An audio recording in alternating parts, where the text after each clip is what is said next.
Hello and welcome to another episode of Refute This, the 1v1 debate show where I frequently wreck Yiska and he just has no method of replying other than to cough himself into oblivion. Yeah, pretty much what happened last time. I felt bad because that topic basically ran itself, but I felt like I did such a poor job because I was so sick. So time to clap here today. Okay, time to clap. So our topic, as you can see in front of you, is that I am positing that Brigitte killed Striker's MVP season. So I suppose there's two parts to that for me. I have to both prove that it would have been Striker's MVP season and that it no longer is. You know, even if Yiska buys that it is or was Striker's MVP season, I then have to just go and ruin it by saying that Brigitte killed it. So yes, I'm gonna start with just like a vague idea of what an MVP could be, just so that the viewers know, because it's a bit of a complex topic. People have different definitions of it and stuff. But I would say that most people would agree it's got to be some component of like you are potentially the best player or the best player in your role. You have to be within the category of one of the best players, and that could sometimes win it in and of itself. But also it's got that kind of component where it's like you're the most valuable player as well. You are kind of either the carry of your team or a real linchpin, or if they took you out, that team would really suffer. Which is why people have been floating names like Fissure for the MVP candidate, because he made such a big difference to the LA Gladiators, even though he's not really. LA Gladiators aren't even performing at a insane level over the entirety of the season. So there's multiple ways that you can tackle kind of the MVP discussion. But for me, Striker in stages 1, 2, and 3 was probably, at least as we got later on and saw more how the Boston system worked and how Striker was playing within it, was probably the best tracer in the world, I would say. Even Sabiorbi's clutch in the finals where they ended up winning is kind of less impressive to me, because Boston was put so much stock in Striker to make these clutch plays, and we're actually fairly close with them as well. So I think Striker was actually performing at the level of best tracer in the world throughout that period of time. Tracer was also the most impactful hero, both in terms of how it played in the meta and how it played in Boston, because he got the least resources and had to do the most work with it on Boston. It's like everyone else was having to follow him, or he was setting up everybody else for the rest of the kills. So I think that and the fact that Boston were able to get to this crazy win streak and become what was definitely the second best team in the league, in the world, outside of the NYXL during that period. Now, there was still a gap between them and NYXL, that's clear, but there was at that point a pretty sizable gap between them and every other team in the world. So I think this sets up Striker to be kind of a classic MVP candidate, because he was such a carry player. I already don't want to get away with this because you're focusing on stage 3 only. And I feel like the only real claim when you can say that Striker was the best tracer in the world was in season 3. In stage 3, of course. Stage 1 and stage 2, he wasn't doing anything extraordinary at all.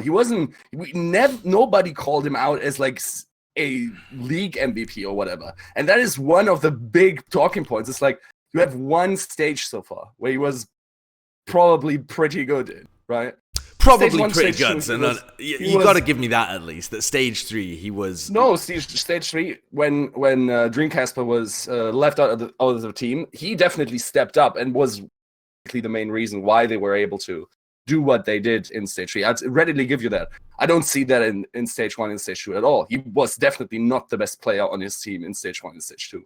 So I would say that he definitely was still the best player in stage 1 and stage 2, because the Boston system was set up to give all the resources to Dreamcasper, or then kind of to prop mistakes up afterwards. But it's just that they were having so much success with the other parts of their team that Striker just kind of went unnoticed. But his stats were still bananas the entire season. And you heard the reports from like all the teams and stuff where they're like, holy shit, this guy's like god tier to play against. He's like playing against Sabiorbi or something like this.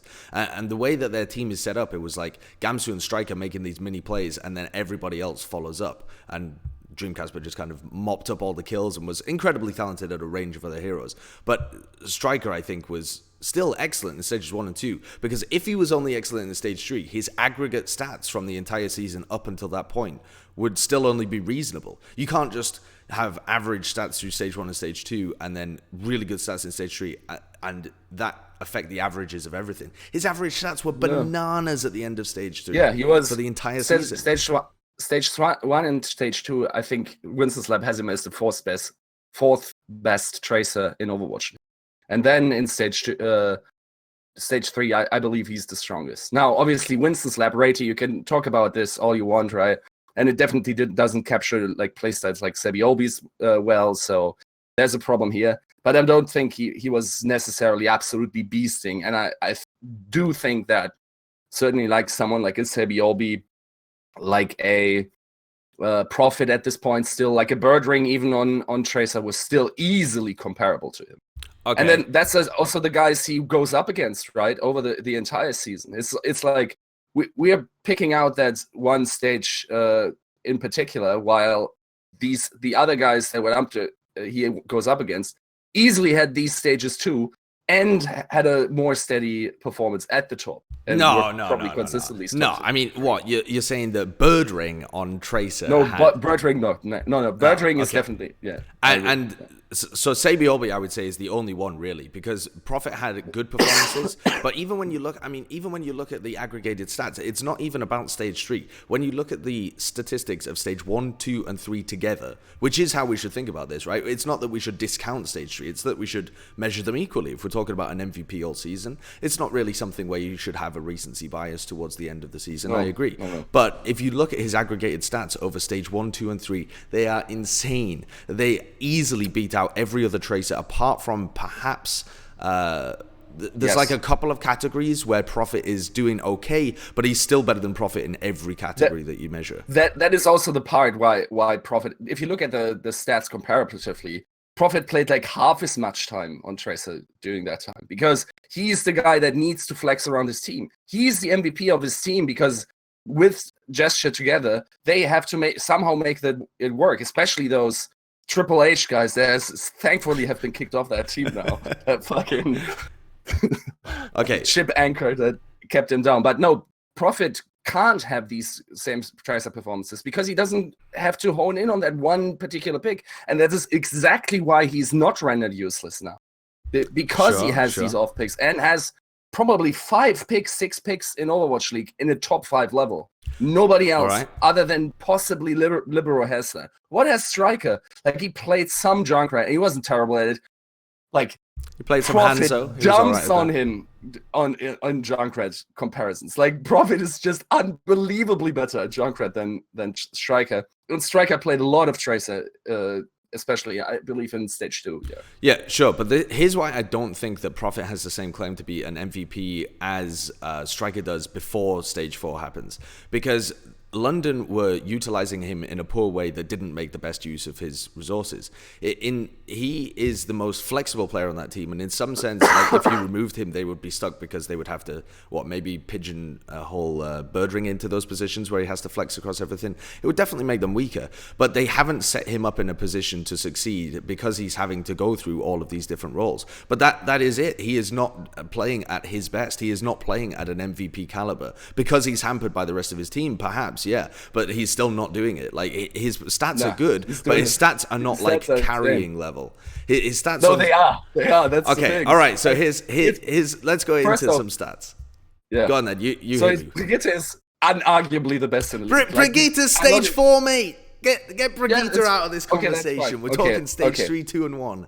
Okay. Then. We're definitely talking about a top 5 Tracer. Can we agree on that? Sure. Striker, we're talking about a top 2 Tracer. Stage 1, 2, and 3.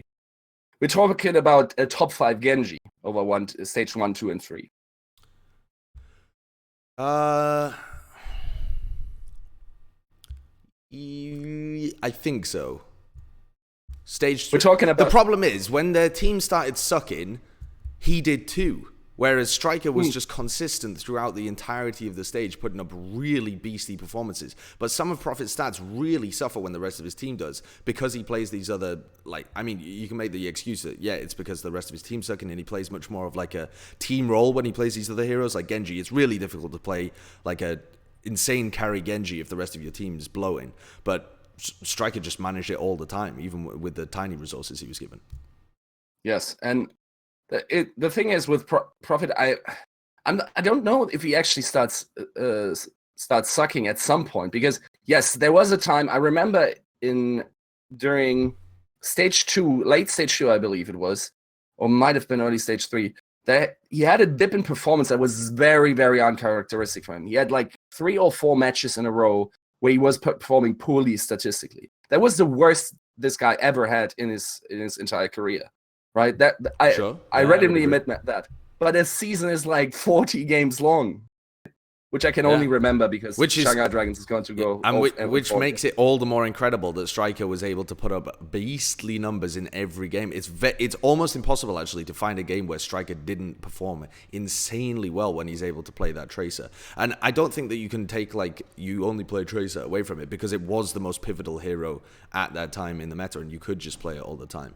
But the thing about his stats as well, just let me read you some stats from stage 1, 2, and 3, averages, right? Elimination participation. So this is, of all the eliminations that were done by his team, of all the kills that were completed by his team, how many did he have involvement in?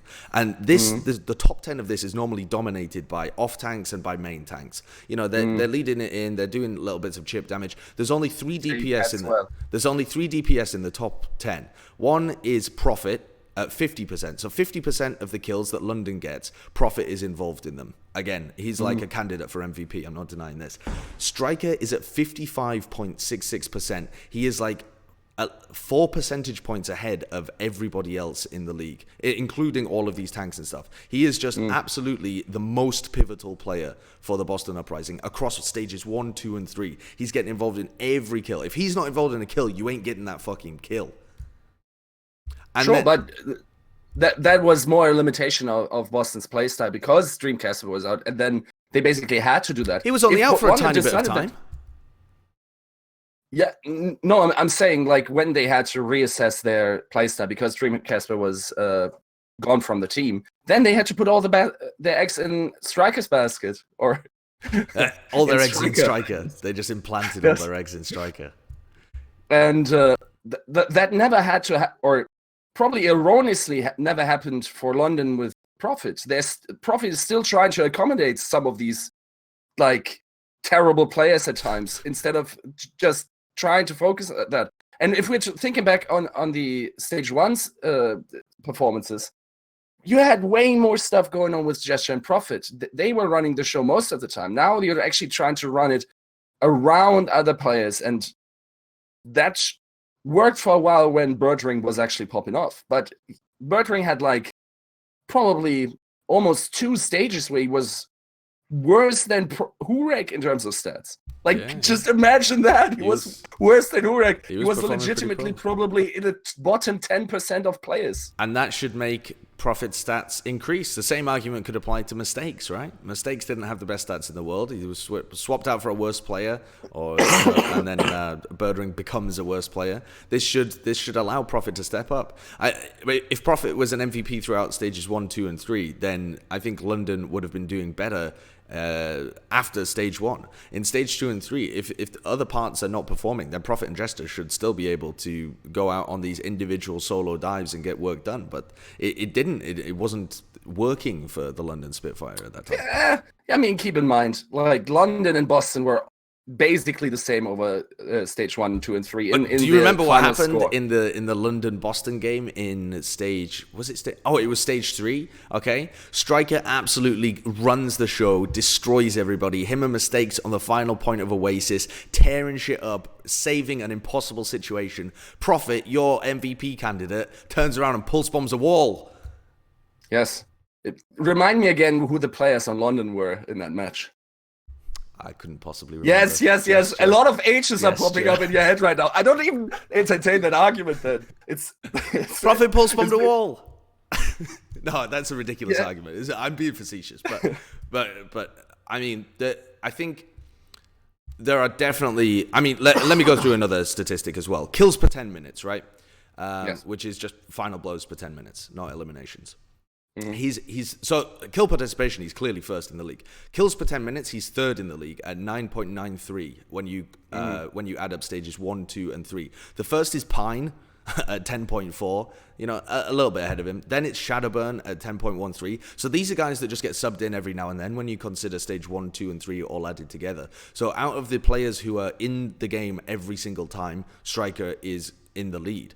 The next is Profit, sat at 9.89. So again, Profit's always up there, but Striker's outpacing him in terms of these like big things. And he's still ahead of other big names like Carpe at 9.5, EQO at 9.7, Fletter at 9.2. You know, the guy's actually beasting it up in terms of just the raw amount of final blows he gets and the amount of kill participation he gets. In terms of being a carry for his team, like I don't think there's any way you can deny that Striker was the biggest solo carry for any team out of stages 1, 2, and 3. The other one is KD ratio, right? Again, a top 10. He's third in that over stages 1, 2, and 3. I don't know about solo carry. Like if we're talking about solo carries, then you have to pull it into a direction where it's not easily comparable. And I would say Fissure was easily the most carry potential player in stage 1, 2, and 3, because what he did to, or not obviously not stage 1 because he didn't play much at that time, but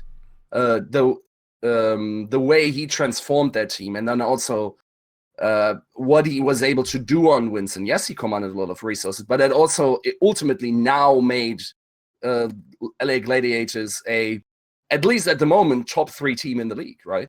I would argue at the moment that's more to do with the meta though as well. If you consider where they were at from before the meta happened, so stages 2 and 3, right? He joined in stage 2. So stages 2 and 3, if you look at their overall standings, there was an increase, but it wasn't an astronomical increase. These guys were still sat at 8th place at the beginning of stage 4, and was it 8th place? Yeah, I think so. The team had definitely improved, don't get me wrong, the team had massively improved, but the rest of the league had also improved by their additions in the mid-season, and it's not like some fairy tale story where Fissure just made them insanely good. He was a great addition, don't get me wrong. I think he was the best mid-season transfer that any team managed to get, but it's not like he was able to solo carry them into being a top team. Whereas the Boston Uprising, great system, great coaching staff, really made the best use of it. But in terms of an individual player's contribution, Striker blows everybody else out of the water. I'm not sure because I mean, we're still toiling around. I'm sure if anyone's listening here, like you're still like, what is Yiska doing? Why is he not just smashing that one name out and have Sideshow struggle to explain that? True, right? True. And before you switch to the justification why Brigitte ended Striker's run, you have to explain to the world why Striker is a better player, a more valuable player than Jonak was stage 1, 2, and 3. There comes the old Yiska right hook. Okay, so here's the argument, right? The argument for MVP is in my head a conglomeration of both. You have to be incredibly good, like among the best in your role, absolutely. If you're the best in your role, that's even better. But you also have to be the most valuable player for your team. So here's a thought experiment for you. If Boston had somebody else that was a worse tracer on their team that didn't play this kind of solo carry style, I think they would be a lot. So first of all, in terms of roles, Jonak is definitely the best Zen in the world. I think that's kind of unarguable. There is a slight conversation about nobody else has the resources that he does and has the real structure around him and the players that are going to protect him and just is literally playing in the best team in the world. Like, what would happen if you plugged, say, a Bedosian, an Aim God, and Neko, these guys into that team? I'm not sure. There's no way of answering that question, really, but it still seems likely that Jonak would be the best because he just looks that good. He looks to be better than all the other teams. But he is playing on the best team in the world that is just fucking miles above everybody else. He gets the most protection. He's got the best kind of positioning of everybody because his coaches and the players and callers are telling him exactly where to be and exactly how to protect everybody else. Whereas you look at Striker and the guy is operating without resources. He's actually just operating as a fucking lone wolf all the time. When you look at how Boston was structured, Striker would take an angle, would call for Gamsu to come in and attack the same target that he was, and then everyone else streams in, and they just leave Neko behind like a little solo turret to get his work done.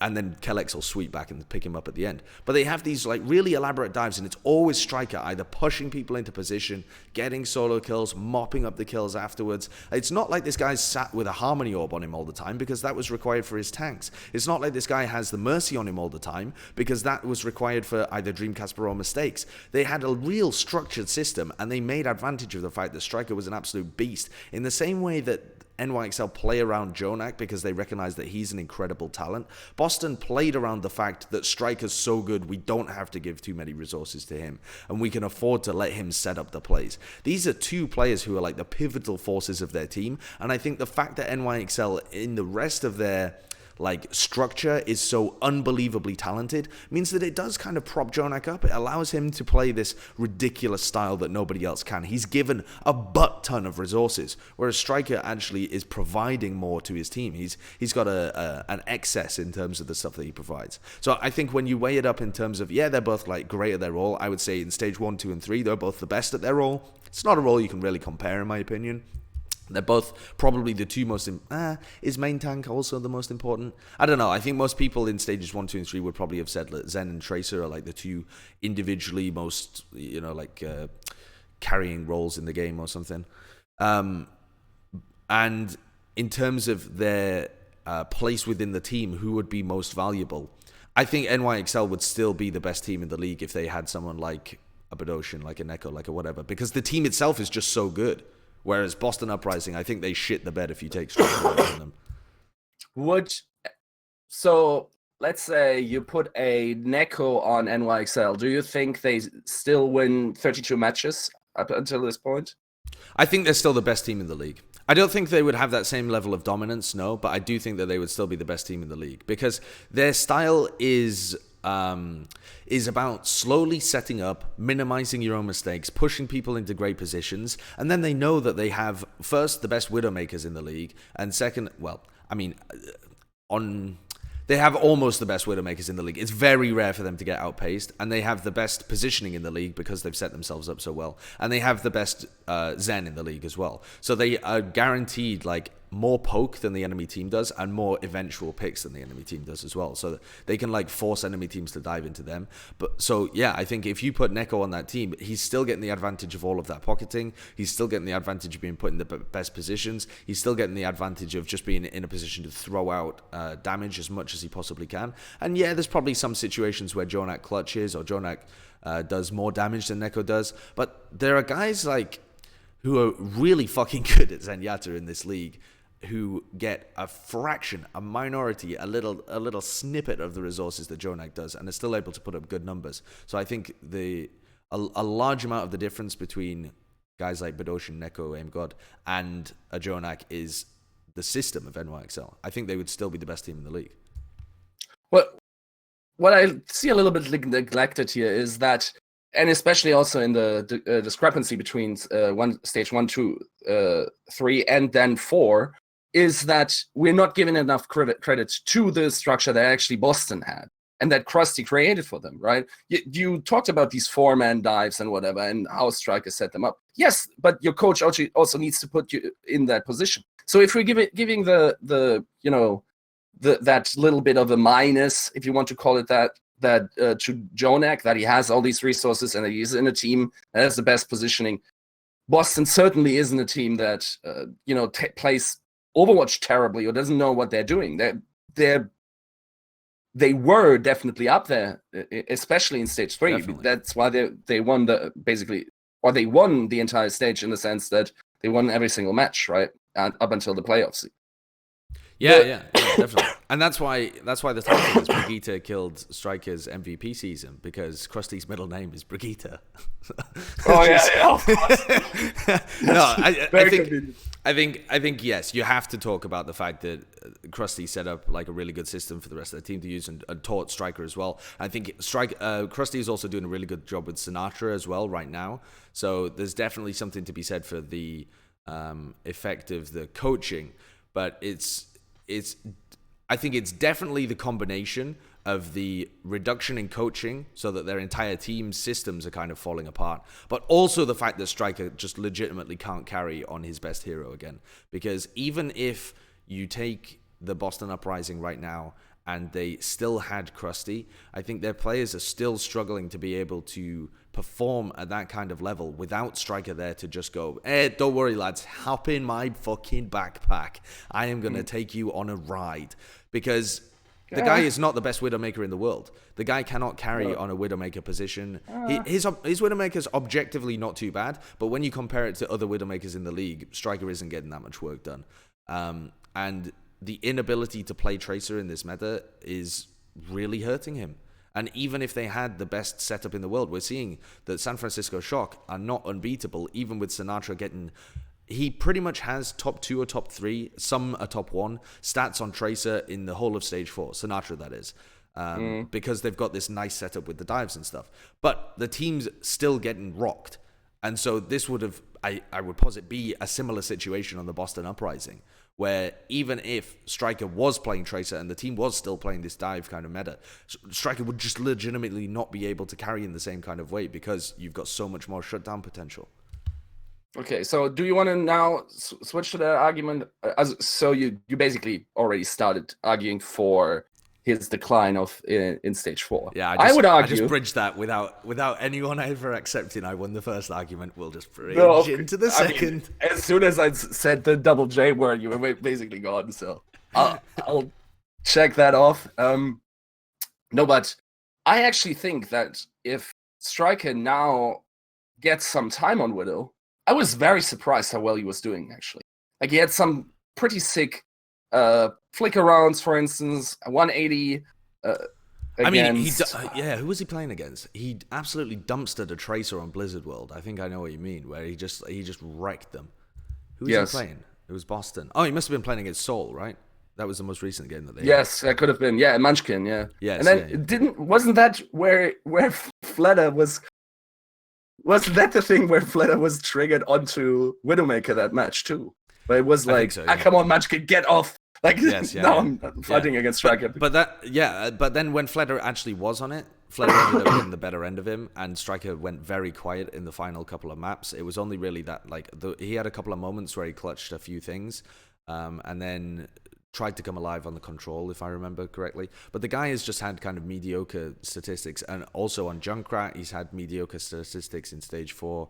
He's getting better, I think, because he's been able now to grind the other heroes. But he just spent so long grinding Tracer, I think, and realizing, okay, I'm a fucking world-class talent on this hero. I can potentially win the league by playing this hero. Obviously, very difficult to be able to ever beat NYXL, but they were not doing too badly at it. But definitely, I can carry my team to a second place by playing this hero. Why the hell would I be playing anything else? And now he's in a position where he has to play a range of other heroes. It's the most flexible meta I think we've ever had in Overwatch. And he now has to play majority Widowmaker, I think, along with a couple of other picks. And he's suffering for it, I think. There is no sense in which he's still a star player for this team. I mean, we're sort of pretending here that Tracer is now completely out of the meta. I'm not sure. If I was to look it up, do you have any idea what the current pick rate would be for Tracer? Because it still feels low. Let me see. Think off the top of my head. I think it's something like 14%, but that could be a couple of weeks old. Let me see. If you're able to look that up on Winston's line. Oh no. Okay. Wait. That's pretty easy. Just did it for the entirety. Okay, so Tracer is at 24%. Okay, slightly higher than I thought. But even so, I mean, 24% compared to what was it in the last meta? I think it was something like 80%, 78 to 82%, I think, off the top of my head. It was up there along with things like Mercy 76, 10, 77, yeah, 77. Yeah, I mean, insane drop-off for that hero, right? And when you consider the impact that it's able to have as well, the two are interlinked, right? The reason that it's dropping off is because when you play it, it's pretty easy to counter. It's very difficult to get work done. The other guys that we consider to be best in the world are also struggling and also having to switch off onto other things. Sabiobi's having to grind Widowmaker now and is honestly appallingly good at it. Like, it hurts me that he's got that good at it. And then guys like Prophet having to play Brigitte for their team, and also Zarya, and also fucking everything else because the rest of his team is apparently unable to play any other hero. But it's Striker, I think, that suffered the most because he didn't have that flexibility. And he would have still been able to be an MVP player. At least he has to be a candidate. He definitely has to be a candidate. And I would say that if Boston continue to be the second best team in the league, he's up there with Jonak and Sabiobi as the only three legitimate candidates for MVP. If you continue that trend from Stage 3 into Stage 4, if the meta hadn't changed. That's the thing. Like, I'm now going to be very cruel and have you argue against your favorite boy. Okay. What if the meta stays the same? There's no patch. They actually go the sensible route. Also play their playoffs on the same patch. Still 77% Tricers being played, but Krusty still goes to San Francisco Shock. Would Tricers would Striker still be an MVP candidate at the end of the season in your estimation? I think that's really interesting to think about. My gut says that if the patch stayed the same, he would, because the playstyle of the team was already kind of set in motion. I think the rest of the staff would have been able to carry that on with minimal changes based on what their opponent does. But the team played quite a set style. It was the style was there. I think it's the combination of the patch changing and them not being able to adapt to the changes that has really thrown a massive spanner in the works for the Boston Uprising. I'm not sure whether they would have remained clear head and shoulders second best team in the league without Krusty. But I do think that they would have still kept that same system where strikers just going absolute bananas and would be considered an MVP candidate, yeah. I think people would have started to just figure out what Striker does and would have played way harder against him. Just like that happened against Profit. They had 3 stages to do that, and nobody could do it apart from NYXL. No, he wasn't a problem though at the time. That's the thing. Like Boston wasn't like a world beater team, but London was. So London comes off of a stage victory, and suddenly everyone puts their Winston in the most ridiculous situations just to scout out Profit on the flanks, so he can't coordinate these crazy dives that we talked about, with Gesture and Profit. That basically changed the league and how teams were, hiring their talent and whatever. So they definitely, he had a target on his back. That target also would have been on Striker's back. I think you can easily expect, like the 4-man dive they were employing or whatever, that's not an unbeatable strategy. And I seriously doubt that no other team would have been able to, figure out a solution to that. And then the question is, can the Boston Uprising actually do something against the counter that's being applied to them without Krusty? I think there already was a target on the entirety of Boston Uprising from their Stage 2 into Stage 3 performance. They were already on a crazy, not crazy win streak, but it was a 4-game win streak at the end of Stage 2, beating a lot of decent teams, a lot of really good teams, actually. And then they went on a 10-game win streak during Stage 3. I mean, if that doesn't put a fucking a sign on your back, I don't know what does. And they came into the playoffs and they had a really close game and got beaten. Yes. Sure, got beaten. But that was against NYXL. I mean, the idea that any other team in the league would have been able to do that, I think, is kind of ridiculous. They were the only team to be able to stop them at that point. Yes, they were clutching it in game of 5 matches, but it's about the balance of probabilities. I think a lot of those games end up going more the favor of Boston than going more the favor of the other team as well, because they just looked like the better team in a lot of those games. It's just they happened to come down to game 5. It wasn't close against NYXL. That's my point. Like, NYXL just figured them out like this. At least 3-0 crush Boston in the stage. It wasn't a 3-0 crush. It was a 3-0 game, but it wasn't a crush. They were insanely close, and Sabiobi had to clutch his fucking balls off to be able to win that game. Oh, I guess there's another Tracer then that could do that in stage, wasn't it? Who? In the, I don't know. In the situations where it actually matters, and NYXL was already sandbagging at that time. So I don't know. They basically only show up to play after stage 2 when there's money on the line, right? That's basically what NYXL has been since stage 3. If they wanted, they could have won their first Boston game too. It was 3-2, very close. It didn't look particularly well prepared. Then when there's $125,000 on the line, they just bring it out, win the series 3-0 pretty clean. And then you also have a blueprint on how to beat Boston. Nobody can do what New York does. Everyone's been given a blueprint the entire fucking season to be the best team in the league if you want to play how New York does. But nobody's got the pieces and nobody's got the ability to play such a disciplined, structured style. Nobody's got the brains to be able to do it, and nobody can pull it off. So I don't think having some blueprint laid out by NYXL. Otherwise, every team in the league has a blueprint of how to beat them, because New York's beaten every team. No, but they switch up their styles so frequently, and that's my point. Because if Krusty leaves suddenly, and I'm not trying to completely discredit the rest of the coaching staff because they're obviously not terrible. I mean, I'm sure Krusty didn't do it all by himself and said like, "Oh, stay home, guys." But I'm pretty sure that Boston would have been so that the archetype of what Boston was doing was pretty well figured out. I don't think that was actually particularly the case that it was strictly NYXL just executing better, but genuinely bringing something new to the table as to how to position or whatever. And positioning is not, something entirely unlearnable on this. Like, they're not hovering enlightened beings. Like, it's. I think Jonak is. Jonak actually is a hovering enlightened being. Yes, which is why he's the season MVP, isn't it? Yeah, he is after stage 4. He is after stage 4. No, but I think it was probably the case that they would have gone down anyway, and that's also one thing that people really don't have on their radar. If we're talking about exhaustion and mental fatigue, and I think Boston Uprising just peaked during a time everyone else was very tired, and that's what we're seeing also now with the Valiant, that they're pretty much comfortably. I mean, they're having a lot of close series this year. I'm not going to take that away from them, and it's also probably not that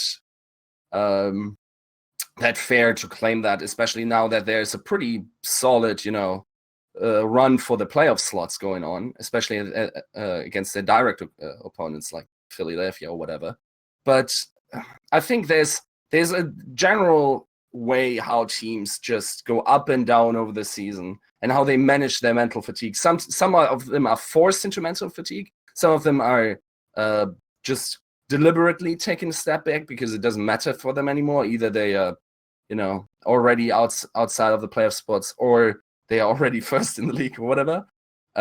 So I think Boston's peak just coincided a lot with a lot of fatigue in the league, and hence why they were able to do what they did for the most part. I think Strike's a fucking god. Okay, that's been just over half an hour now, so I'm gonna cut it short. Do you have any closing statements that you wanted to batter me with?